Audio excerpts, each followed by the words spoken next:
Hey, what's up? Vinny Melkus. This is my Pickwick Lake wrap up video, and this one's kind of a tough one. Looking back on this tournament, it was full of like despair. By the way, this is my worst tournament finish percentage wise in a field that I have ever had. And you know what's different about this one than the other tournaments is, because this has been a really bad season for me, to be honest. But this one was different because, one, I went into this tournament and I knew I was going to kind of set up more when I got there. I was like, man, this is going to set up a little bit better for me. One, yeah, there is an offshore group of fish. The majority of them are out there. But then there's also, fairly reasonably clear water, smallmouth, spotted bass, and largemouth, and rocky ledges type stuff, and even a shallow water bite a little bit. I could see there's so much bait, fish were busting here and there, big fish, and I was like, this is gonna be not that bad. But I didn't practice as much because I sacrificed one day, but I went out there and I was like, okay, well, I got one little shell bar, and then I was like, I'm gonna do something. Or no, on one of my practice days, actually I got even less of a practice day because I towed somebody in on a jet ski. But when I went to go get them, because he came, I was getting off the water. I was like, man, all right, I guess I'm going to do this and this. And then the guy's like, hey, can I get you to go and tow me? So then I went over there and I saw this area and I was like, you know what, I like this area. And I went over there and got him, towed him back. I was like, you know what, I think I'm going to go and just fish that area, and then I'll rotate these other ones that I had. There was fish on. Not as many fish as a lot of those ledge guys, I know, but I was like, they look like good fish, and from what I was getting in practice, just fishing around, I was like, I can do this. I just need 5 bites a day, 5 keeper bites, and we'll be good. So day one comes along, right? I'm actually got the best draw I've ever had in a major tournament, boat 3. And usually a lot of guys would kill for that because they can get to the ledges. And one of the reasons I didn't go out on a lot of the ledges that were out there, I had them marked, and I even drove by a couple. There's just guys everywhere on them. And if you know me, I don't like to fish around a whole lot of crowd. So anyway, I go, and everybody goes one way. I go the other way. Go over there, and I'm whipping this top water around. And immediately, bam, I get one bust on it, and it's not a keeper. Cast back out there. I'm actually paralleling this. Bam, a giant just smacks it, and he jumps up, looks at me, and spits it out. And I was just like, oh man, you gotta be kidding me. But at the same time, that was the first one, so I was just like, okay, that's just the nature of it. I usually don't lose a lot of fish, but top water fishing, you do have that every once in a while, especially in the summertime. So I was like, all right, there's my one, pretty much. I'll just keep going.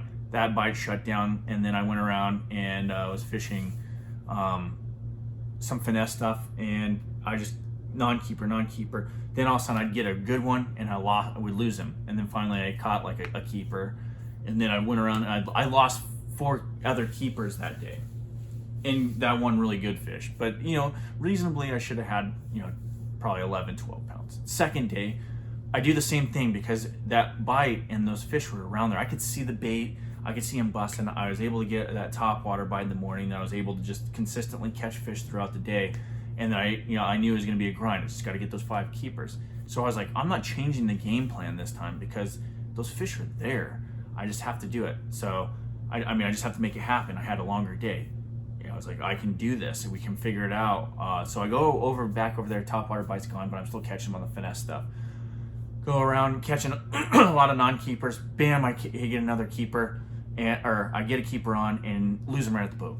And I'm like, okay, this is starting to become a trend. And you think, well, why don't you do something different? Well, here's what I did. I actually went through, changed hooks, looked at my equipment, because I was like, I normally don't lose this many fish. Even in summertime, you have some jump or whatnot, but it was just uncharacteristic. So do that again. Rotate to one of my other spots. So here's where it gets like just traumatic to me. I roll up and there's a big bass cruising, a big largemouth, and he's 5-pounder, easy. He's got a little lump on his lower lip. I could see him, and I was like, and the cool thing about there's not any other anglers doing around. maybe like a local guy here and there. But anyway, so I turn around, I come back thinking I can probably get him sight fishing. He's gone. Then all of a sudden he pops up over where I was just at, around the rock, so that I cast over there and bam, nails it. And I have him on, poof, gone. And at this point, I'm like, how many keepers can I lose? I needed 5 keeper bites a day, and I'm getting that, but I'm not executing. So then I look at my stuff and I'm like, okay, I'm gonna try something different. There's a big fish there. I'm gonna go through. I just pick up this. I noticed some bluegill, pick up a glide bait, throw it, keep going down the shore, and I have my finesse, so I'm rotating. I'm catching some that are 14 inches, 14 and 3/4 inches, just not there. Go to glide bait, all of a sudden my glide bait, boom, another giant. I watched him come up underneath it and just smack it. Another like 5-pounder, boom, pops right off. I'm just sitting there like, this is all within 15 minutes, by the way. And I'm like, what in the world is going on? What in the world is going on that I can't keep anything pegged? So then I go around, I work that area pretty good because I was like, man, there's some quality fish in here. And I just catch, 8-incher, 13, 14-incher. So I go back over to my other area. Bam, I finally land a keeper. And I'm like, okay, I can salvage the day. Well, there you go again, the end of the day. I end up losing another 3 keepers. 2 definitely 5 pounds. I should have had close to 14, 15 pounds that second day. So third day, I'm like pretty much dead, almost dead last, not quite, but I'm down there and I'm like, all right, well, I don't want to run and try something totally different because I don't want to run into other people's stuff, but I'm going to rotate things a little differently. I'm going to pay attention a little bit more to this offshore thing and see if I can, connect to those fish a little bit better. So I go to my little spot that I have that has a shell bed and it's right close to this ledge. And there's a guy with a camera and he's throwing a crankbait, I can tell because we're fairly close. But actually I kind of helped him out. And here's the way I did is because there was locals like pulling up on this spot a lot. And me being there like forced them to stay because I wasn't like casting towards him because I didn't want that, if he wanted to move. In fact, if he came over, I'd have just left. I'd have told him, go ahead. But I stayed, off. But I kept these locals from going up there. And that's not like necessarily, it was a good thing for him, it helped him. But anyway, I was on there and man, here it goes. I was casting around, I was like, man, I can't get these fish. I can see them on my live scope. So then I pick up a spoon, right? I'm like, I can get these fish on a spoon. And the other day I'd got them on like a ice jig and a job shot I caught there, and they're school bluegill at the time. But I could see some that were bass, and I caught a catfish. I knew there's multiple species that are in there working these bait and working these shell beds. So I go in there and I'm working my spoon, boom, get one, popped off. I'm just like, holy moly, not again.